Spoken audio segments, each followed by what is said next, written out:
वज़ीर-ए-आज़म इमरान खान ने मिर्जा मोहम्मद आफरीदी को डेप्यूटी चेयरमैन सेनेट का उम्मीदवार नामजद कर दिया है। बात करेंगे सनाउल्लाह से। सनाउल्लाह खान, कहिएगा इस बारे में क्या आप डिटेल सामने आ सके, साथ साथ इत्तेहादी जमातें क्या मुत्तफिक हैं इस फैसले से?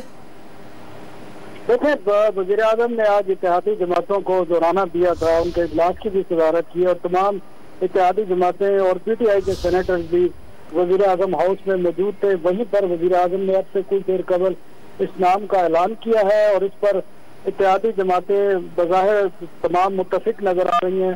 चेयरमैन सेनेट का वो पहले ही ऐलान कर चुके हैं, उनका PTI से ताल्लुक नहीं है।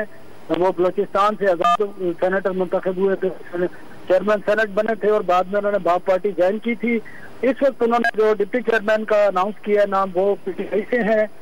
एक्स फाटा के वो सेनेटर थे, PTI के मेंबर हैं, उनका नाम का ऐलान वज़ीर-ए-आज़म ने कर दिया है और वो PTI और जो इत्तेहादी जमातें हैं उनके उम्मीदवार होंगे। जी, बहुत शुक्रिया सनाउल्लाह खान, हमें अपडेट कर रहे थे।